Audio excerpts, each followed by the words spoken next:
Good evening. Dear members, friends of the LSE, welcome. This is the third event we do here at the LSE together with the Hellenic Bankers Association. And for that we want to acknowledge our thanks and the good rapport that we have created with the Hellenic Observatory and Dr. Featherstone himself. The last one we did was almost 2 years ago when we had the IMF here. And then things were a bit different. I can only see also about in terms of security, it's much less today. So must be things are getting probably better, we hope. I would like also to thank the Greek Embassy through the European Union Greek Presidency for their support. And His Excellency, our Ambassador, Mr. Bikas, he's not here today. He knew a long time before that he had another commitment outside London. Greece and the periphery are enduring a very painful trial, which is economic, but also, most importantly, a social one. And there have been too many unheard cases of personal suffering. The EU parliamentary elections next week are also very important. We look forward to the new persons and leaders who will emerge and will frame fresh ideas or current ideas in fresh perspectives. Personalities do matter, and those people are responsible for choices and how the things turn out eventually. So let's talk about growth, which is the topic for today. It's a magic word. It's praised by almost everybody. Everybody should work together and to put the ingredients to restart growth for Greece and the periphery as a means for social improvement. The growth spiral downwards in Greece and the periphery seems to be coming to an end. We debate today the tools for growth and the limitations to this, and that's what our guests and panelists will say. However, this should not deter us, because if that was the case and visionaries were deterred by limitations, then there would be no progress. Debates like today shape opinion and collectively create action and results. Dr. Featherstone would introduce us to distinguished panelists, and we hope that we'll have a good and provoking debate. Thank you.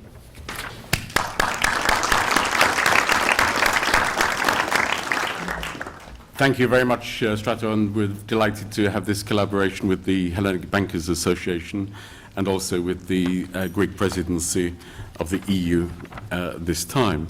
We do indeed have a highly distinguished panel to consider the topic this evening. Our first speaker will be Wolfgang Munchau, who is the Associate Editor and European Economic Columnist of the Financial Times. He's previously been the co-editor of the FT Deutschland. He is also the co-founder and president of the Eurointelligence company, and his books on the financial crisis have received a number of awards. Our second speaker will be Vicky Price, who is the Chief Economic Advisor to the consulting firm CEBR. She's a former Director General for Economics at the Department for Business, Innovation and Skills. She was the joint head of the UK Government's Economic Service, and she's held a number of academic posts. She's currently on the Council of the Institute for Fiscal Studies, and she's the author of numerous books, and most recently of Greekonomics, if I've got that correctly, in 2013, which is an excellent book to read on the crisis. We're welcoming Vicky back because she's an alumna of the LSE. Horst Reichenbach is the head of the European Commission's Task Force for Greece and has been since it was originated in September 2011. He's previously held positions as Secretary General and Vice President of the European Bank for Reconstruction and Development here in London. And he was Director General of Enterprise and Industry at the European Commission, and he had served in the Commission for some 30 years. He has a PhD in growth economics, which seemed to be highly relevant to this evening. Philippe Costeletos is a partner and co-founder at DMC Partners. He's got over 20 years of experience in private equity. He has worked at JP Morgan, Morgan Stanley. He's the chairman of Hellas Telecommunications, and he has qualifications from Columbia and Yale. So we have a highly distinguished panel. I've invited our panelists to speak for about 10 minutes or less. That's good as well, not to exceed the time. So we will have the panelists speak on a number of aspects of our topic this evening, and then there should be plenty of time for questions and comments from the audience.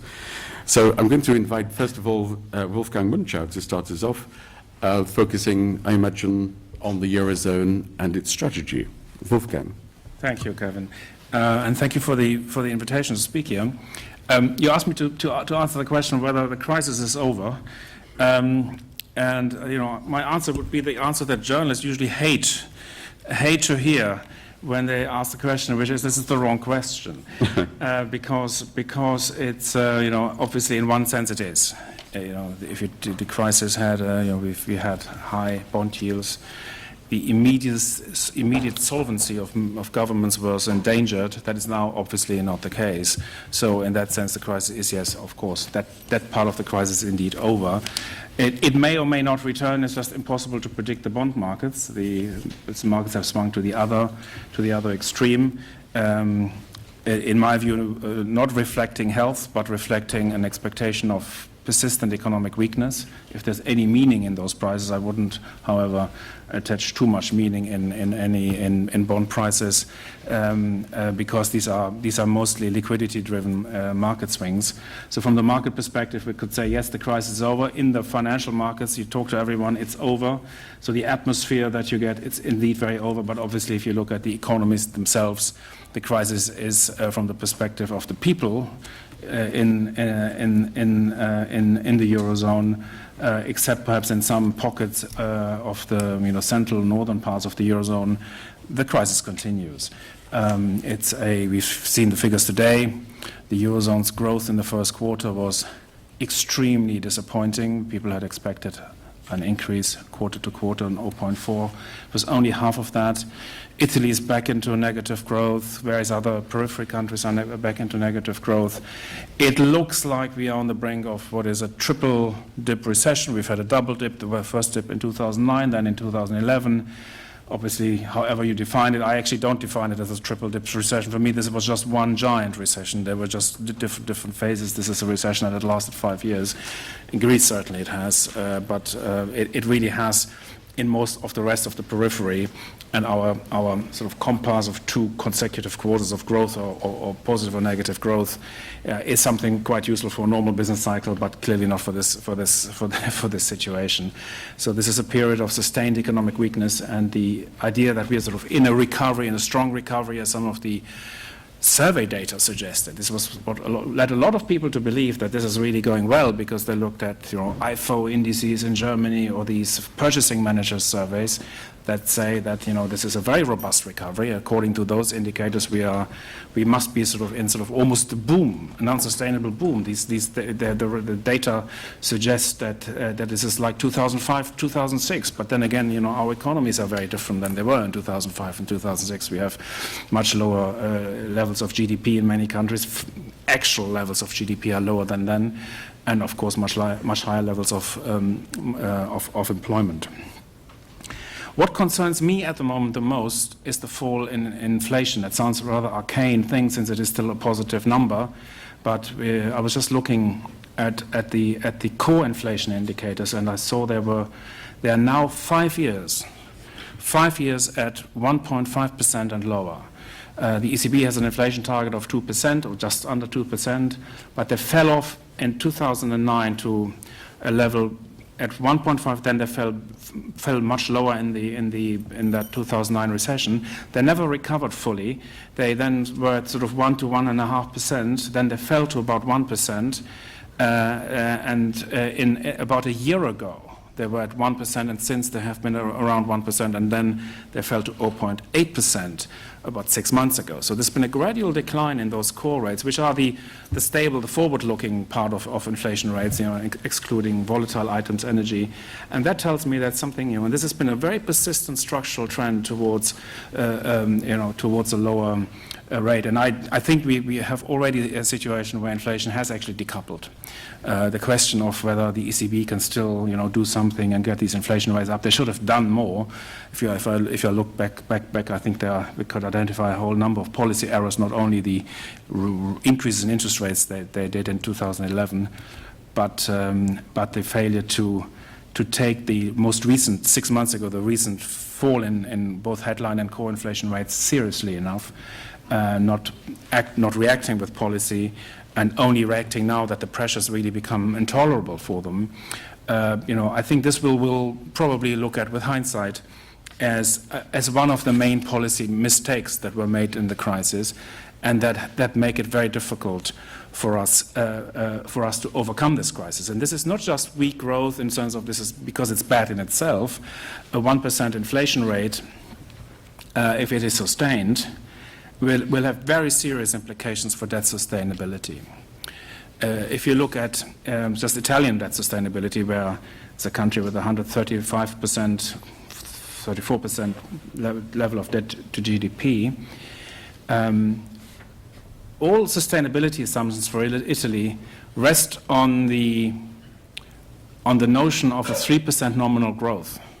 And that would normally be, over longer periods. So that would be like you say 2% inflation because that's the target, and 1% real growth.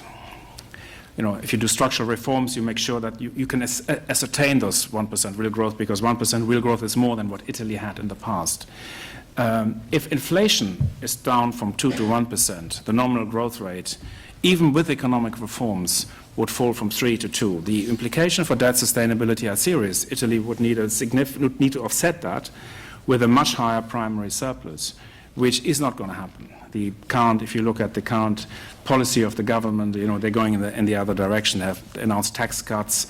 I'm not saying this is a wrong policy, but I'm saying that if in this mix of low inflation, a general weakness of GDP and high debt, this is not together a scenario of debt sustainability.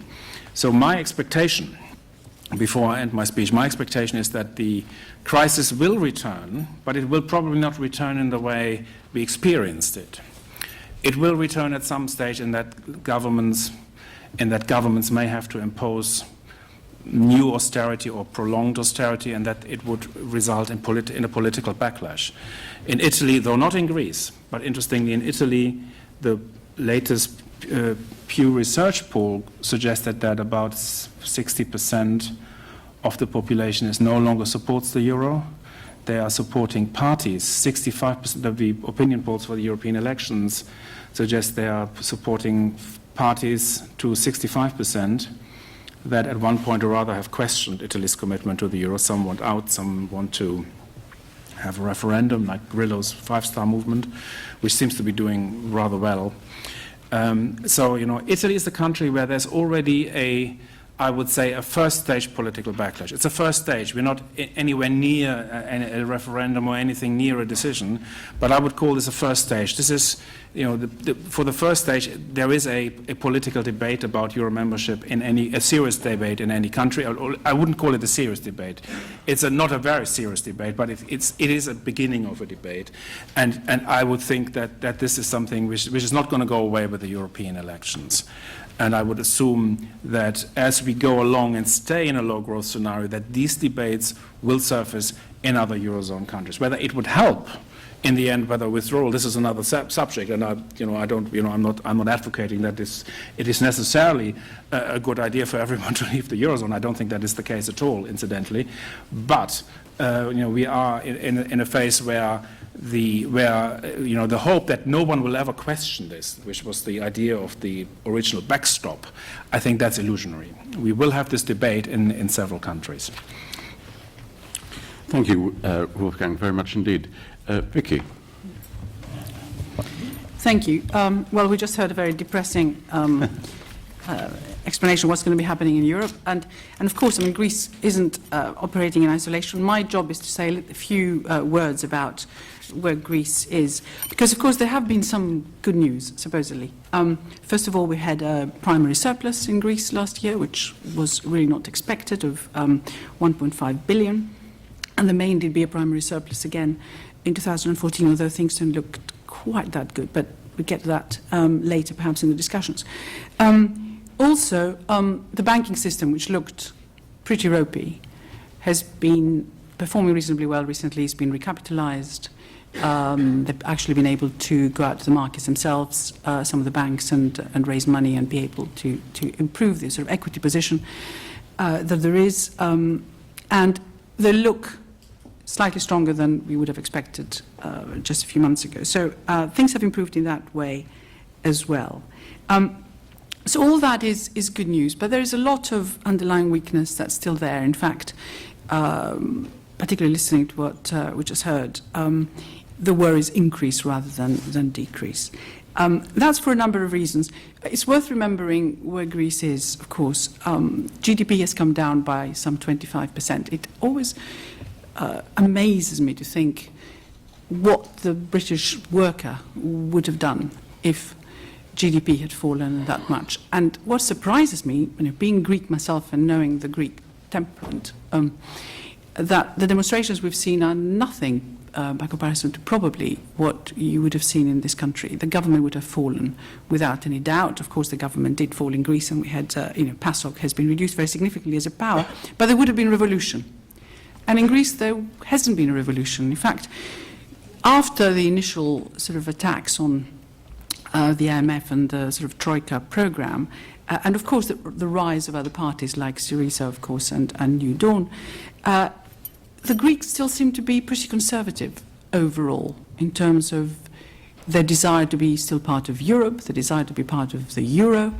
And if anything, in the last year, because things stabilized, the polls suggest that the belief in the EU institutions in Greece has increased over the last year, which is sort of quite good news in terms of thinking of what may happen next. And of course, it's good news for a speaker from the EU task force.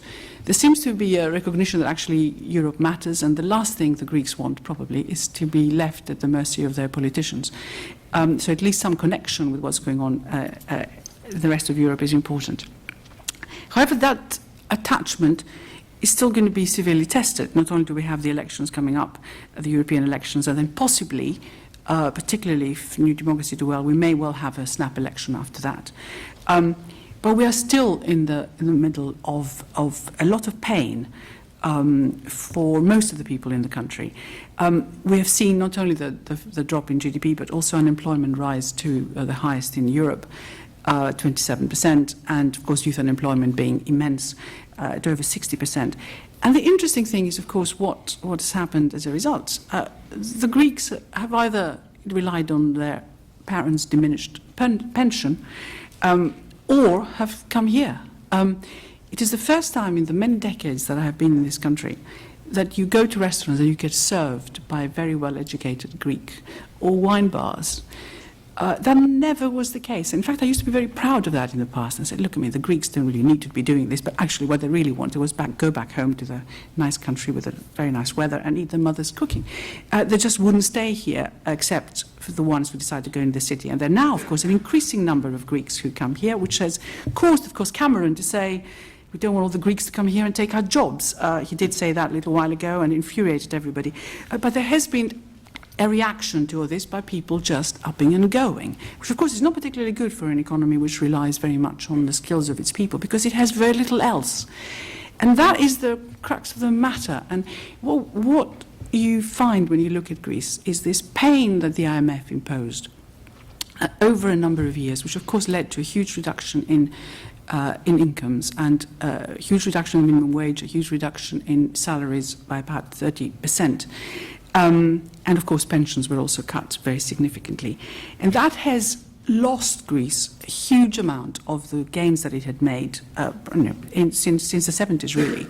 And the interesting thing about this is to see what has it resulted in. Those who were arguing for quite some time in favour of Grexit we're arguing that a devaluation would help Greece. Of course, we've had an internal devaluation of this sort, but Greece doesn't really export an awful lot except tourism. It's not the sort of place where suddenly, because of quite cheap labor costs, the German manufacturers are going to move their outputs from Romania or Bulgaria down to Greece. It just doesn't happen. That is not the type of country Greece is. And the reduction in wages has come with absolutely no improvement in productivity of people. So you're left just with a serious issue in terms of demand in the economy, and of course with a serious issue in terms of being able to collect tax, whether it's VAT receipts, whether it is corporation tax, and of course businesses are going out of business at an alarming rate still. So looking at the banking sector, which we acknowledge at least has stabilized, what we find, of course, is that non-performing loans form some 30% of the balance sheets. And that is a big issue in Greece, like it would be in any other country. And of course, there is no incentive to go out and foreclose, if you like, on all those, because there isn't really very much collateral to take back. Property prices have collapsed by some 60%. And every increase in property taxes, which are necessary so that actually the state can collect a little bit more revenue, leads to a further decline in property taxes, basically. And when people don't go out to eat and don't drive their cars, it's very difficult to collect either VAT or any duties on petrol. And of course, the government has reacted, reduced the VAT on eating out, which of course has been a Greek habit for as long as I can remember. And the Greeks actually started going out and eating a bit more. You just find those little incentives, in fact, working. In addition, of course, to all the other problems, Wolfgang mentioned this in terms of low inflation in Europe. Of course, we've had deflation in Greece.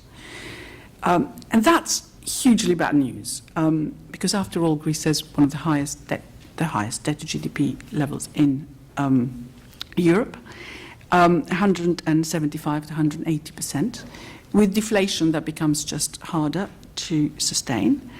And of course, with very little growth, which has been revised, actually, a number of people now are thinking that rather than the 0.6% growth in this year, which we may finally see some growth, and there have been some indicators of that happening, may in fact be only 0.3%. The interesting thing about when you're very close to zero is that it could very easily move the other way. And if the rest of Europe doesn't recover to the extent that we all hoped it would, then obviously Greece will suffer too, since it can't actually act in isolation. Maybe there will be many, many more Greeks coming here after all, causing Cameron to say something again, which will be rather sad. But it is also worth, obviously we're looking ahead to see what has happened in Greece that might allow for growth to resume, assuming the economic environment is better. Now, we've seen that Portugal and Ireland have exited the bailout programs. They still, of course, have quite high debt to GDP ratio themselves. Greece hasn't and isn't going to, certainly for a couple of years. There are problems in Greece. There are problems in terms of inability to reform. There are problems in terms of bureaucracy. There are problems in terms of the admin system. The OECD report done a few years ago found that Greece was probably the worst country in terms of its administrative efficiency. So the public sector, absolutely useless from that point of view. And of course, reform has been very, very slow to happen. The Greeks did not reduce the size of the public sector as soon as they should have done. They have not instituted the types of reforms that Portugal has done. And it is doing it now, rather late, and of course still with huge opposition in the country. Is it going to be a reformed economy rising out to show everyone that actually all the pain has worked? Well, the answer is with difficulty. The IMF has now conceded that it should have pushed for a restructuring of the debt 3 years ago. The IMF's prescription for Greece seemed to have completely ignored how the multiplier might work. In other words, they did not realize that the austerity measures were in fact going to lead to a downward spiral, which is precisely what happened.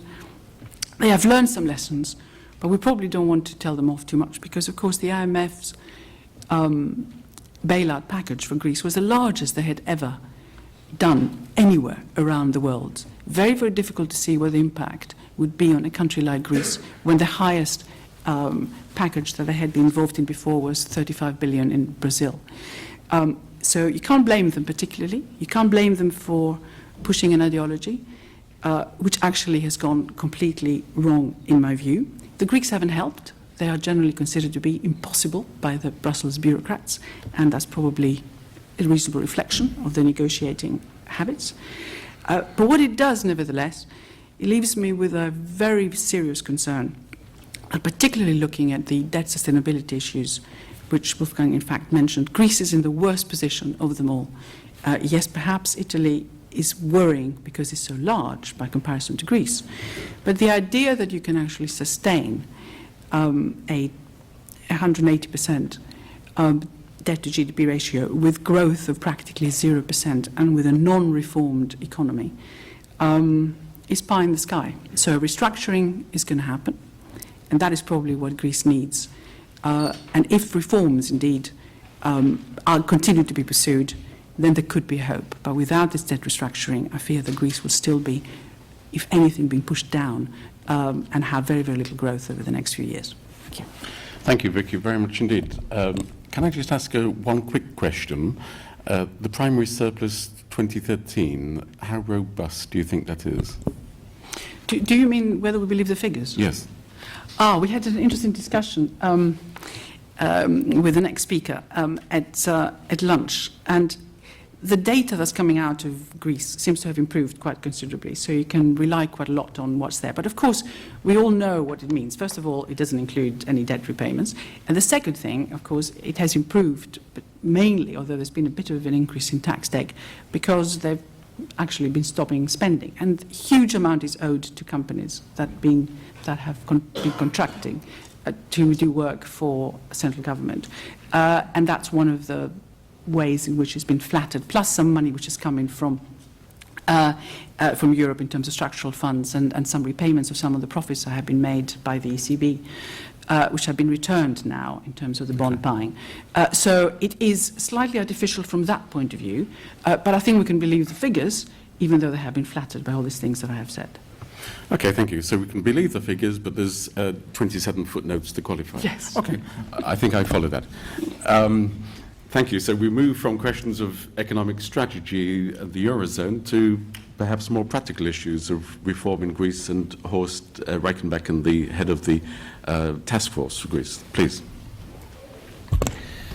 Well, I will start also with some general considerations on where Greece stands at the moment. Clearly, in terms of the financial situation, a turning point has been reached. The Greek banks were recapitalized. The bond markets are open, not only for the banks, but also for the state and for corporates. So all this is a turnaround which even a few months ago not many people in this room would have considered possible. In addition, also in the relations between Europe and Greece, we are at a turning point. For 4 years, you're all aware that the Troika has negotiated with the Greek authorities what needs to be happening over the next months and years in the so-called adjustment programs. Now, for the first time, the Greek authorities have very recently put forward their own ideas on what should happen over the next decade in order to make Greece a prosperous and employment intensive country. Greece 2021 is a first attempt to set out a strategy what will be needed, and I think this again is a starting point which is very promising. What are the main priorities which are set out and which I will give in my own words?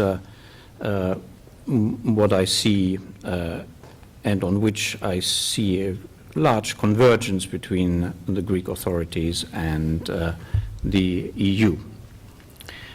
First of all, and in the Greek paper this is mentioned as the impediment number one for reaching growth in the future, something needs to be done for improving access to finance. And here in particular, as the bond markets may even be open for mid-caps, but for small and medium-sized enterprises, access to credit remains the big challenge. Even in the month of March of this year, the banks have reduced their credit volume by approximately 4%, which shows that the real economy, and in particular the SMEs, do suffer and continue to have constraints in continuing to operate, and even more constraints in investing into the future. Secondly, and a lot of work from the task force for Greece has gone into this, to make Greece more attractive for investors. In other words, to achieve structural reforms, to continue with what has been done over the last 2 years, in particular under the new government, but to carry this further is essential. Thirdly, and Vicky has said this already, gains in competitiveness have been achieved very largely through reduction of unit labor cost and wages more generally. And what is missing are increases in productivity. So the third priority and focus of a growth strategy has to be that productivity is increased, and in particular by concentrating on sectors in which Greece has comparative advantages. These, I think, are 3 key ingredients for the future growth in Greece. But as Vicky also referred to already, there will remain a large part of the population with continued suffering. And once unemployment is at a level of slightly below 30% and slightly above 50% for young people, this doesn't go away overnight. And therefore, it is very important that the system with which Greek society supports the most needy is overhauled, and a new way of ensuring social cohesion is found. This will also be, because there will also be a demand effect, have positive repercussions for growth, but even more important is the social dimension.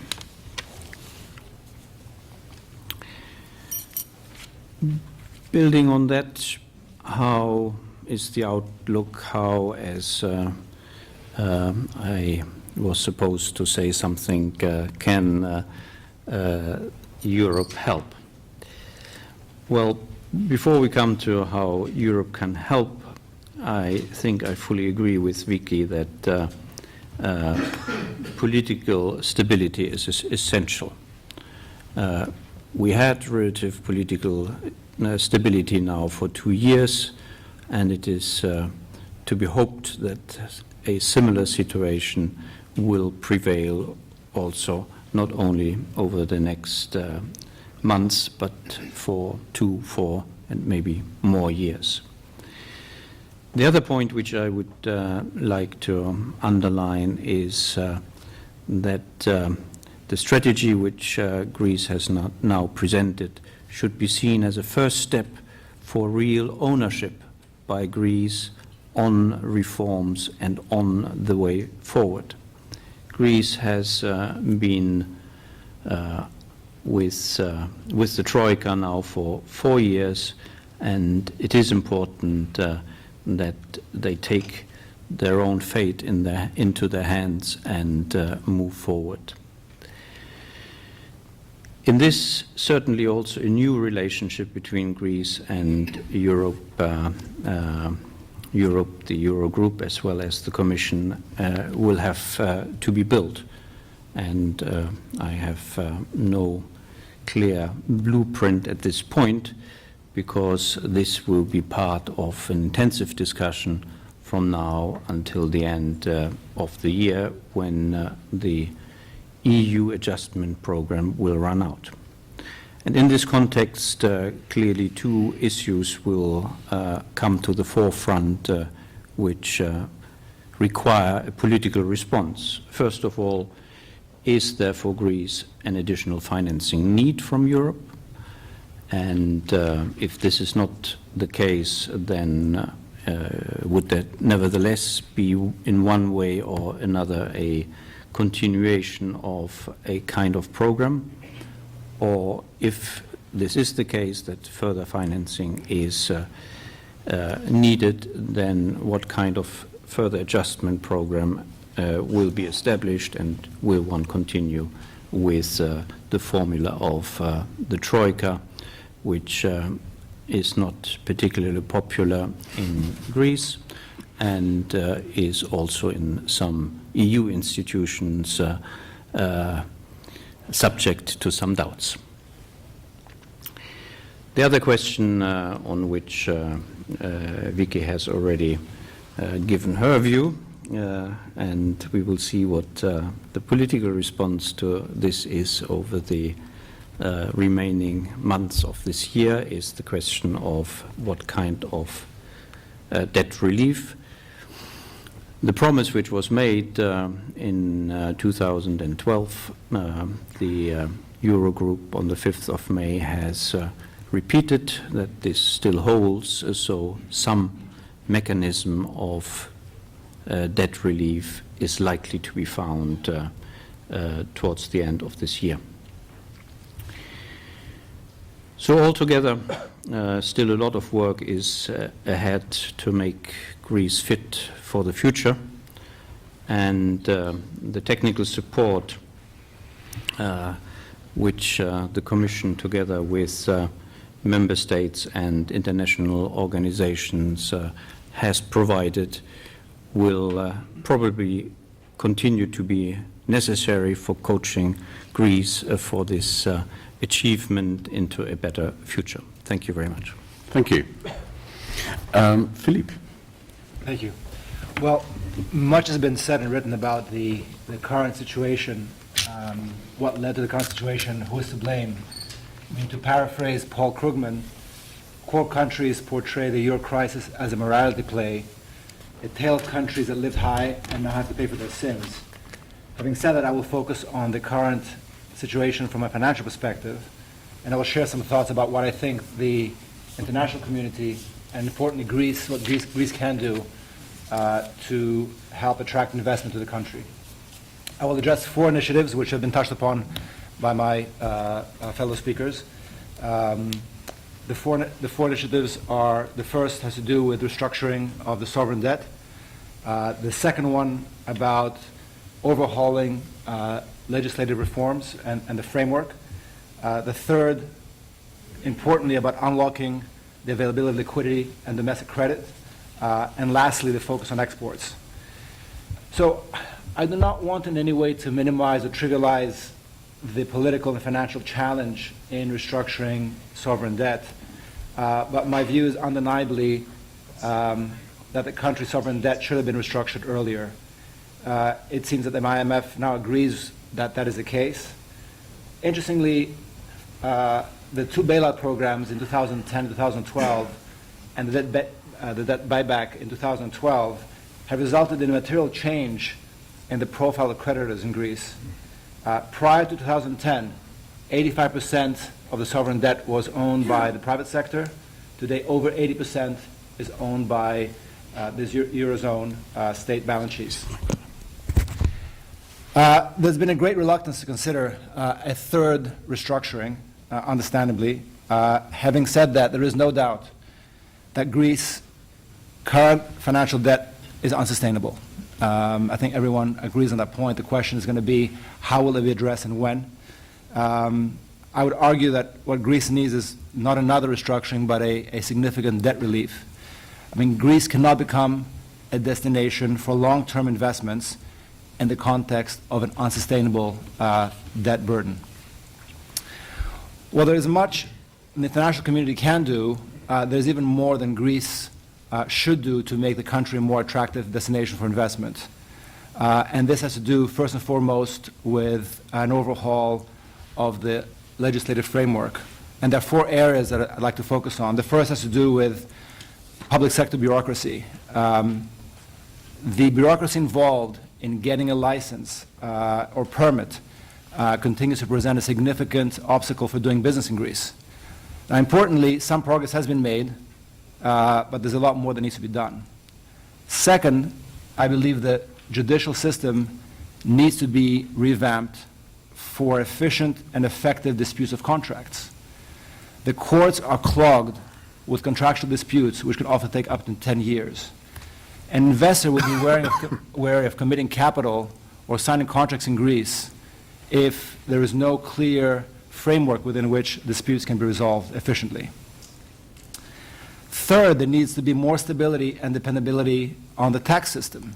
The uncertainty about what the tax environment will be next year or in the medium term, again, make it very difficult for investors to price risk in that context.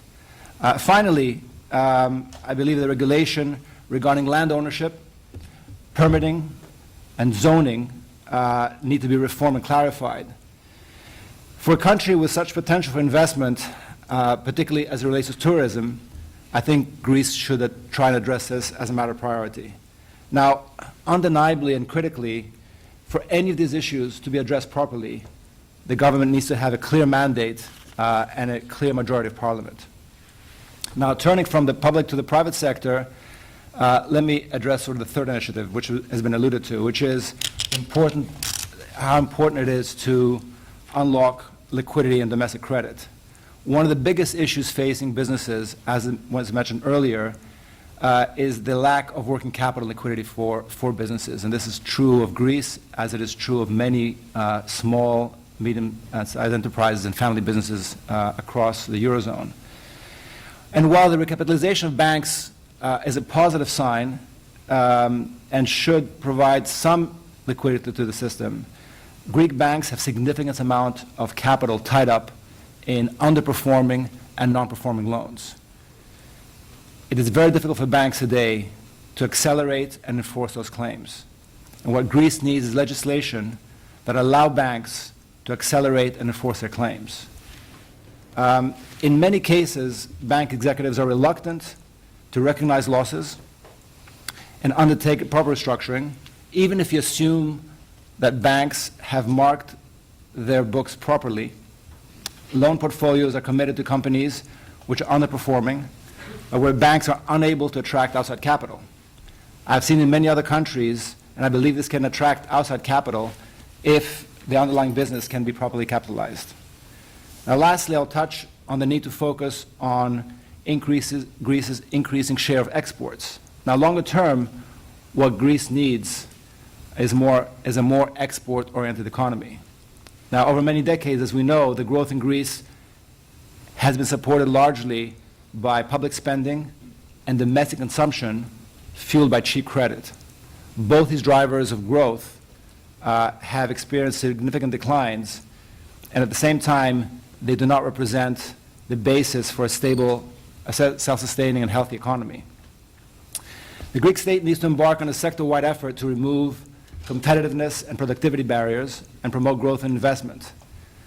Athens 2004 provided an example of how Greece can simplify and accelerate investment approvals when it needs to. It will help to address the country's structural trade deficit and will attract investors who are looking for and value growth. Greece needs to export itself as a high-end destination to large, untapped, and emerging markets while defending its share of the core European markets. But tourism on its own will not make enough of a difference. There will be opportunities in energy, food manufacturing and processing, agriculture, medical tourism, elderly care, pharmaceuticals, agriculture. To close, from a point of view as an investor, the 4 initiatives would require a significant restructuring of the sovereign debt, an overhaul of the legislative framework, unlocking domestic credit and liquidity, and a longer-term focus on exports. Thank you, Philippe, very much indeed. Well, I guess you've heard a number of presentations which are stressing, I must say, really rather depressing climate. You've also heard crucial choices are still looming. You've heard that major structural reforms are still to be done. And you've heard an emphasis on the need for continued political stability. I'm not quite sure how to interpret that comment. Thank you for listening. We now have the opportunity of inviting comments and questions from the audience. If you could perhaps simply explain who you are, that is your name, and then go straight as quickly as possible to the question. Can we start with the gentleman here, please? There's a microphone coming to you so we can pick it up for the recording. Thank you. Nasser Qalawoon, occasional commentator on BBC Arabic TV. I have a question for easy capital and difficult capital to come to Greece as an investment. There is a Chinese case, and I'm sure you know about the Piraeus port and taken over by the Chinese for half of the port. Chinese capital, especially in Africa, comes with Chinese workforce, even if it's a trickle at the beginning. So my question, compare it to this one to Arab capital. We read in the Arab press headlines, the UAE promises 10 billion or Qatar or whatever to investment. Arab capital, especially from Gulf countries, doesn't come with workforce. It comes free. Are there anything to distinguish between these two kind of capital, and for Greek government to make it translate into re-employment of redundant workers from the government sectors and retraining them to be able to be profitable for Greek businesses? Thank you. Thank you. Let's take 2 more. Further along, the gentleman here, please, with the blue shirt. Thank you. My name is Yanis Korkovoulos, and I'm a master's student at the European Institute. So several papers in academia or relevant commentators view the situation in Greece as being the most coercive situation the country has experienced since its entering the European community. So inspired by the report of the OECD that was mentioned by Mrs. Price regarding the capacity building and administrative efficiency of the country, my question is related to the task force. So in other words, is it only compliance, or there is learning in this process of conditionality, if you want? And if there is a learning process, what is the evidence until now? Thank you. Thank you. And another question before we move on? Oh, sorry, yes. Sorry, the gentleman here, please. Thank you. There's a microphone. Hello, yeah, Bernard Casey from University of Warwick and the Hellenic Observatory. There was much talk about the need for debt relief. The IMF is agreeing, everybody seems to agree that something has to be done. I wondered whether anybody could comment upon the London Debt Accord of 1953 as a potential model, particularly as a way to bring the Germans on board, and what kind of conditionality perhaps ought to be applied if there were to be a reworking of something like the London Debt Accord. Thank you. Thank you. We start with nice, easy questions. Wolfgang, would you like to respond to the last point about debt relief and the London Accord, which most of the audience will be very familiar with? I don't think the Germans would. My understanding of the legal position is that it is illegal, except, of course, when it is regarding to German debt. No, to be seriously, it's the view of the contractual agreements on the ESM that Germany does not voluntarily go into a deal on debt relief. So, if someone can default on them, But the consensus in Berlin is that the way to deal with that is to pretend and extend, or extend and pretend. So we're looking at 50-year maturities, starting in, was it 2023? That's when the repayment starts. So we're looking at a 50-year repayment period at, interest rates of 2%, maybe 1.5%. That would be the thing, but I doubt we will see a debt conference or some kind of negotiation where this debt is actually physically removed. And for as long as that debt is on the books, there is always the question of that it might be defaulted on, at some time in the future. So I'm hesitant that this approach is sustainable, and I'm not sure if I was a real investor, a bricks and mortar type investor, whether I would invest in an economy that had such high levels of debt. That seems to be a factor providing a disincentive. Thank you. Vicky, do you want to respond to the point about different types of FDI and workers coming with it? Well, obviously, one needs to be very open to foreign investment, without any doubt, wherever it's coming from.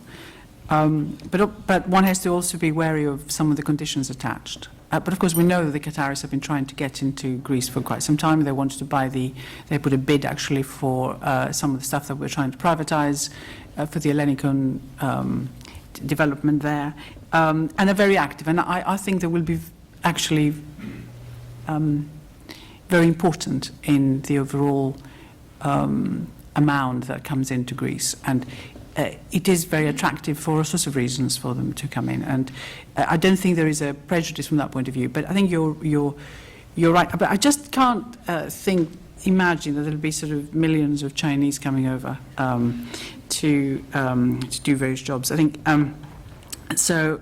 The comparison you draw isn't quite right. It's not like Africa, possibly, or really doing mineral stuff, or sort of mines and really being very involved in some of the extraction that happens in other places. Of course, there is quite a lot that can be discovered in Greece as well. So I don't think it's quite as stark as you suggest in terms of the differences between the two. But I think Greece is very, very, very open to Arab money coming in. Good, thank you. Now, I suspect, Horst, that the question about whether Greece is adapting by force or whether Greece is learning may possibly be directed to you. Well, that's a possibility.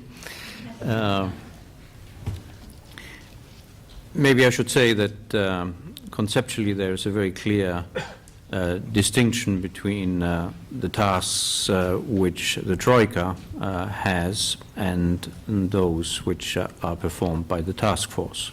The Troika negotiates with the Greek authorities a set of reforms and policy measures, economic policy measures, and then goes on a regular basis every 3 months approximately in order to verify whether the promises which the Greeks have made in these negotiations have been fulfilled or not. And they have, of course, a very thick stick in order to ensure that the promises will be fulfilled, because every single tranche is very essential for Greece, and therefore, in the end, in particular with this very forceful stick of prior actions, the Troika makes sure that this is the case. The task force has a completely different role.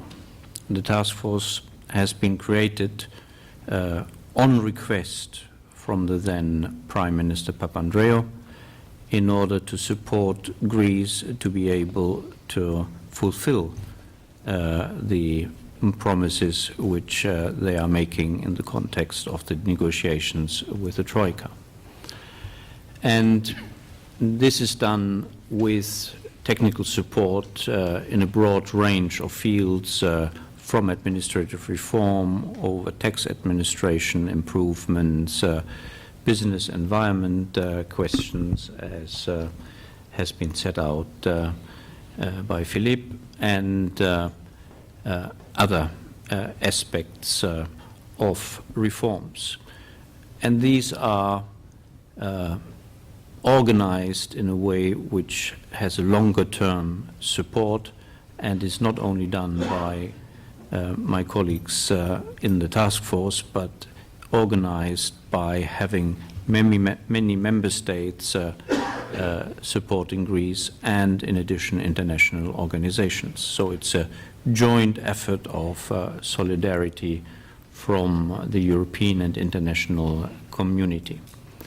And for this you do need counterparts in Greece, in the Greek administration, who are willing to work together and who are learning in this process. So without these able Greek counterparts, nothing will really work in terms of implementation of the different reforms. And you find them? Absolutely. Very good. Philippe, would you like to pick up on any of the points which have been raised so far? Well, I think to agree with Vic, I think the Greece definitely welcomes capital from the Gulf region, and I agree also that a lot of the experiences that some other states have had in parts of Africa are not going to be the same in Greece, and it is critical for Greece to be very open to attracting long-term capital from investors who see, from a strategic perspective, from a resource perspective, from a access perspective, opportunities to invest. So I think there is absolutely no issue, and I think, in fact, culturally, they should be very open to accepting capital on the right terms. Okay, good. Some more questions and comments. Gentleman in the centre, please.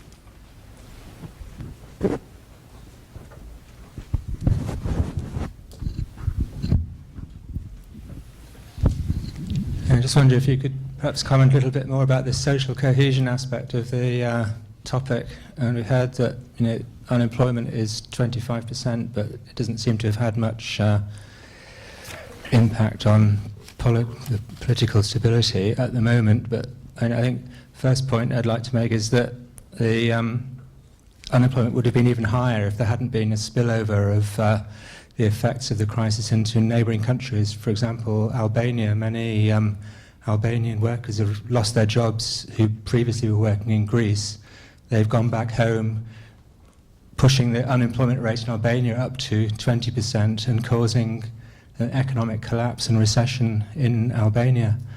So that's a sort of safety valve for Greece, but it's spreading the crisis further abroad around in the region. And I wonder if there might be sort of more hidden and latent forces at work that are going to sort of erupt in the future, a bit like in Ukraine. I mean, that was very stable for a while, but there were things going on under the surface that people weren't really aware of. And thank you. The gentleman at the very back, please. Hi, Dimitri Santoniou from the Hellenic Observatory. I have a question for Vicky Price. In your presentation, you mentioned, as a matter of surprise, actually, that given the harsh realities, the Greek population, the Greek public in general, has not vehemently opposed what is happening, and you compare the situation to what could have happened here if, let's say, 25% of the GDP had been lost. At the same time, and in the context of the same presentation, you also mentioned a conviction of sorts that there is a strong reaction against reforms. And I wanted to see how on what sort of knowledge does this statement rely? If you see a paradox between a statement regarding the lack of contestation given the loss of the GDP, and at the same time a strong conviction regarding the fact that somehow we arrive at this belief that reforms are strongly opposed. Good, thank you. The lady here. Danai Kriakapulu, also from the CBR. I have a question for Wolfgang. You referred to Europe's ongoing lowflation as your biggest concern. To what extent do you think that the finance ministry in Greece is as concerned about this, or is it largely an unavoidable byproduct of their efforts and the Troika's efforts to improve competitiveness through internal devaluation? And if low inflation is, as you mentioned, largely driven by external supply-side factors such as lower food and energy prices, to what extent can monetary easing by the ECB in June enjoy any success? Thank you. Well, we have some questions directed by name. Wolfgang, do you want to take the last question first about low inflation? Yes. It's not due to food. It's not just due to sort of cyclical factors. I mean, the inflation has been weak for a while, for 5 years. We've seen very weak inflation, core inflation data. I know nobody looks at core inflation quite as much, but core inflation has proven in the Eurozone to be a very good indicator. It has been fairly stable, and it has been a fairly good forward indicator of headline inflation, and not as others had hoped or thought. It's the other way around. So it's a figure I would look at carefully, and that excludes food and other prices, and it tells you that there is sort of a downward drift. And yes, of course, that low inflation adjustment is more difficult at 2% inflation. I think that 2% for the inflation, it was argued, it is too low for monetary union. It's fine for a country. For monetary union, I would have preferred a slightly higher inflation target. It's just precisely because to allow adjustment to happen. Not a very high one. I think 2.5% or 3% inflation would have been a more appropriate target. And when you fall from it, and as we've seen in the process, that the fall is fairly gradual. You don't fall from 3 to 0. You fall in sort of increments of a few decimal points, stay there, and then you fall to the next stage. So at 3%, if we had 3% inflation, then the Greece could have adjusted with 0.5%, 1% inflation, but without having to actually have a falling physically nominal falling prices. That's one of the advantages of a higher rate. But even if you look at the national decomposition of inflation rates, you find that even Germany has inflation rates that are below the ECB's target. Thank you. Vicky, there's the question about political protests in Greece and opposition to reform. I wondered what more political opposition might one have expected in the Greek context. We've seen perhaps the biggest collapse of a political party in recent times anywhere in Europe. We've seen protests and strikes. You expected more? Well, we did see them at the beginning, and then things sort of quietened down quite significantly. But yes, of course, people have voted with their votes in terms of, with their feet, but with their, actually the ballot box. And indeed, PASOK has sort of disappeared, or is disappearing pretty fast. And indeed, we have the other protest votes there. But we still have one of the old-fashioned parties, which is, in fact, we were discussing this earlier today, has kept his position reasonably well through the period. And as I said before, the various polls indicate, if you compare them also with other countries, that the Greeks remain committed to the euro and committed to Europe, which is really rather interesting, even though obviously they didn't like at all what the Troika was doing. And you heard from the introduction earlier that a couple of years ago, I think when we were here, we had to have police and quite a lot of sort of strong men sort of keeping protesters out when the IMF chap was here, who runs the Troika project for Greece. So that's basically what I was referring to. But so people seem to have accepted it and accepted that something needed to happen, even though they have suffered quite significantly. Now, why have they accepted it? And how does it link with the reforms? I think the interesting thing is it is precisely because there haven't been very many reforms. The public sector, people, yes, they lost quite a lot of their wages, but the public sector didn't get rid of people, hardly at all, until very, very recently when it started doing so.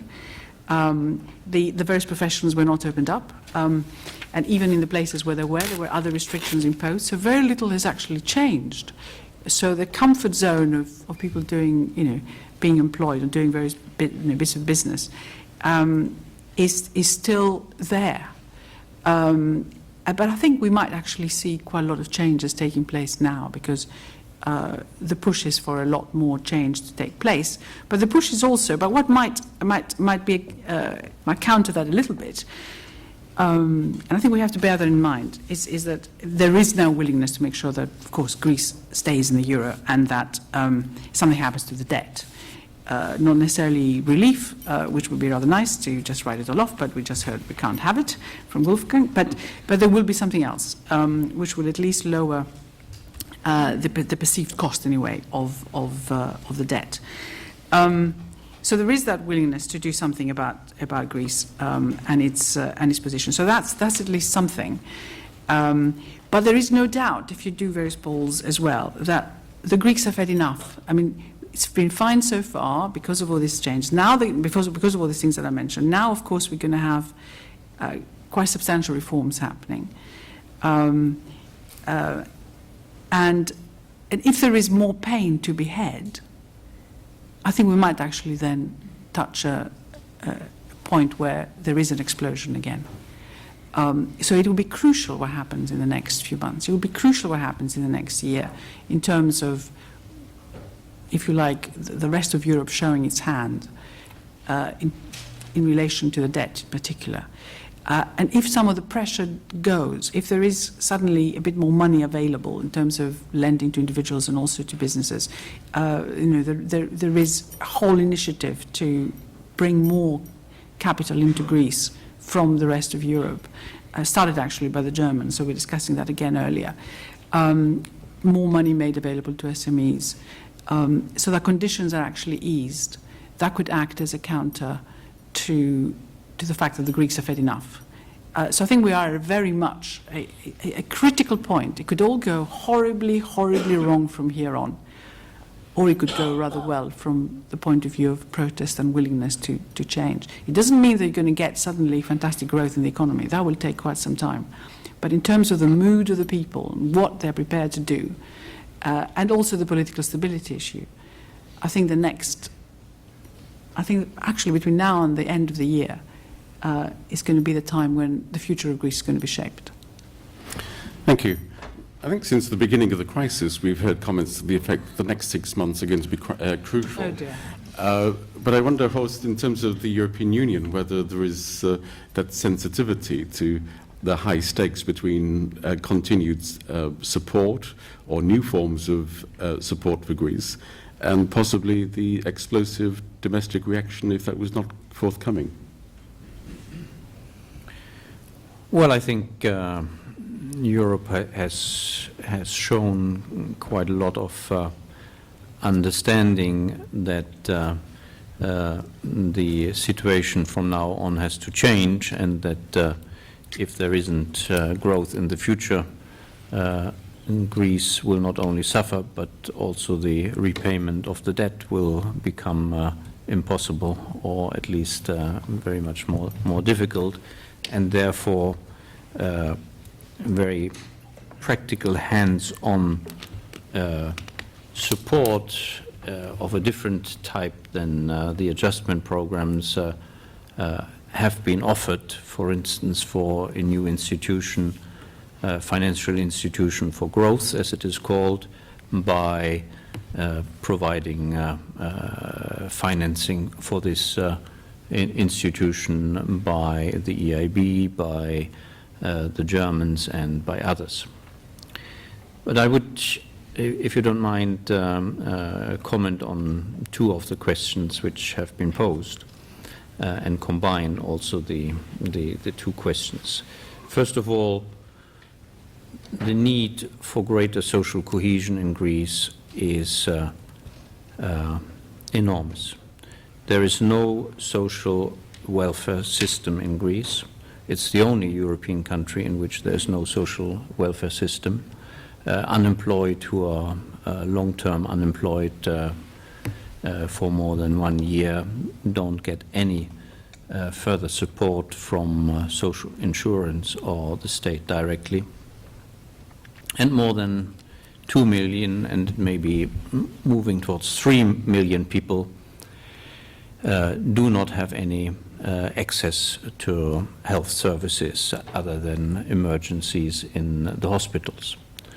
So this is really a dramatic situation in which, of course, the activities, as has been recently reported in the press, of extreme parties can also prosper by offering part of the solutions to these problems. And if Greece is not, as a state, and Europe in terms of solidarity with this state, able to address these issues head-on, there will be a very difficult future situation in terms of what Vicky has just addressed. Partly, of course, the situation, the purchasing power of those who saw their salaries and their pension reduced by 20 to 30 to 50% would also be helped by prices going down. And other, quite in opposite to what Wolfgang has said, I believe for Greece it is not only healthy, it is necessary, and that prices have not gone down more in the early phases until 2012 in Greece is a clear sign that the downward price flexibility is not there, which should be there, and in a competitive environment would be there, but there are impediments to competition, and these need to be addressed. Thank you. Philippe, do you want to pick up any points there? Well,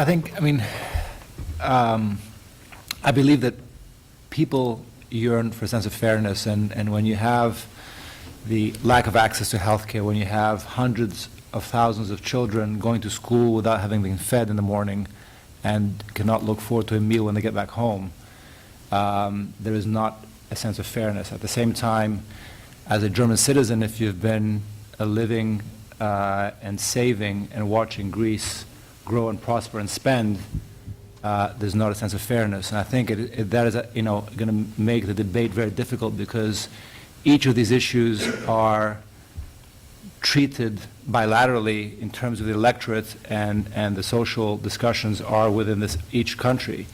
And everyone feels a sense of that they've not been treated fairly, and it becomes difficult to cross between those two cultures and have one debate. I mean, it's difficult to convince, why should a German citizen be forced to pay for excesses and the sense of entitlement which Greek has had for so long in terms of their benefits, and they live beyond their means. At the same time, why should so many children not have access to proper meals at home? And I think that is going to be a very difficult debate, and at the core of a lot of the social issues that will be treated. The problem is that each of those are treated within the country and bilaterally, and it's difficult to bridge those two and to bring it together. Thank you. I think we might just have time for one. Okay, suddenly everybody puts up their hands. Can we take, say, two questions very quickly? This gentleman here, yeah. I'll be very brief. Apart from the revelation, there is now at least one German in favor of higher inflation. What's the good news? What? What was the second part, Ian? What's the good news? Okay, thank you. The gentleman here, please. Hi, my name is Andreas Gudras. A very quick calculation on the net present value of the Greek debt and the profile of the Greek debt shows that on a net present value, actually the Greek debt is actually comparable, if not less than, for example, the Italian or the Belgian debt. So my question is, first of all, why do we care so much about the level of the debt when on a net present value, even at rates with below the crisis rates, is actually less than some other countries in Europe? And the next one is on the foreign direct investment, which, as we all know, was never exactly one of Greece's advantages the past 20 years. However, the investment part of the Greeks was quite big. So my question is, how do you expect foreigners to invest into Greece when the Greeks are not investing in Greece? Okay. We can't take everyone, but can we take the gentleman with the white shirt here? And then we'll have to finish, I'm afraid. Hi, sir. Michael Michaelides. Question for Horst. A little bit more on the specifics of the task force. You've obviously talked a lot about the need for growth going forward. The only initiative I've heard so far is this coming SME scheme, which, if I understand correctly, is 100 million from KfW. That's basically the German government. A little bit from EIB, which Greece would get anyway. And now you're hoping that after the elections, the French will put in some money as well, equal to the Germans. In context of 30% of GDP of measures, that's about 50 billion for the audience's estimations in the last 4 years. Now that the pressure is off from the European perspective, do we really have any concrete measures for growth, or are we talking about a drop in the ocean going forward? Do you really have any other concrete measures beyond the SME scheme? Okay. I'm going to invite in reverse order, starting with Philippe, our panelist, to pick up any particular points they wish. Philippe. Well, perhaps the net present value. I think the fact is that Greece, I mean, when you look at any measure of the growth required for Greece to service the current debt levels, it is just, it does not make any sense to assume that Greece can grow at those rates for enough time to service. So I think the fact is that the debt is unsustainable. So whether it may also mean that Italy's debt is unsustainable, but I think that Italy will have a different set of issues, has a much more export-oriented economy. But I think fundamentally, I think that it's going to be an issue that will have to be addressed very soon with respect to the debt. I just think that's sustainable, regardless of the net present value. Thank you. Horst? Good news. I mean, if you project yourselves back 2 years and you see where Greece is now, it's amazing. It's almost a miracle. And if you project another 4 years forward with the same efforts and the same propensity to make progress in Greece, then maybe you will be more optimistic than it sounds this evening. Concrete measures. Well, there's no magic formula. If there were a magic formula for growth, then we would not have all these cycles and all these difficulties in economic terms. What Philippe has said and set out, what is important for investment in the future, I think, is a very good program. And in this program, in particular on the structural reforms which he has gone through, the support from Europe through the technical assistance we are providing is a very important ingredient of what I hope will be the future growth in Greece. Thank you. Vicky. Well, on the good news, which struggling here a little bit, but nevertheless, I think it is a recognition that Europe wants Greece to stay in, and that Greece was not an exception; it was part of the euro problem. because at the beginning it was thought that if you just let Greece go, everything will be fine. So the height of Brexit discussions, the Greeks were accused of being the outliers in Europe, lazy, spending too much and all that sort of stuff, when it was realized that actually lots of other countries were pretty similar to that, not lazy necessarily, but you know what I mean, in terms of suffering because of the Euro project itself not having had the institutions that it required to make sure the whole project stayed on track. Now, of course, the institutions are being built, and I think that's good news, and hopefully Greece can benefit from this, but for the moment it's very much agreed that everything will be done to keep Greece in, and everything, of course, will be done to save the euro, which includes everything will be done to keep Greece in. So, yes, it's absolutely correct that the money coming in through the new vehicles there is hardly going to be the solution to everything, but it is just a recognition that Greece needs more help, and hopefully they will understand that it needs more help in the future at a much, much bigger rate than has been taking place so far. It may not happen, but I think at least it has taken Greece out of just being considered to be a very sort of weird country that should never have joined. And of course, if you look at the work rate, if we believe the figures, the Greeks supposedly work harder than the Germans, is what Eurostat figures tell you. As far as I understand it, those are the ones perhaps we should look at a little bit more detail and see whether they're true. But of course, they normally have 2 or 3 jobs they do. That's probably why they seem to work harder. On the debt situation, well, yes, of course, you have a point. The interesting thing is that Greece now, because of the restructuring that's taken place, is borrowing very, very cheaply. And I think it's wrong for it to be going out to the markets and borrowing more expensively, just to demonstrate that you can do it. I think there's a bit of machism there that somewhere else can do without. And they're talking about going out to the market again. I think that's wrong. But at least it's small sums of money. But we should just forget about that and stick to very cheap sort of ECB lending and as long term as we possibly can. So that could be one way of at least making it sustainable, if we like, in the future. That's not necessarily the case with the other countries that you referred to, which of course haven't had the benefit of going down the Greek route from that point of view. But you do have a point indeed, and it should be noted, I think. Wolfgang, it seems appropriate to finish the evening by coming to you as the personification of good news. Yes, great. Let me try. I'm going to try. Let me start off on the NPV question. I mean, obviously, as interest rates go to zero, the amount of sustainable debt gets very high indeed. If they are at zero, they can become theoretically infinite. If the expectation, of course, is that interest rates remain at zero forever.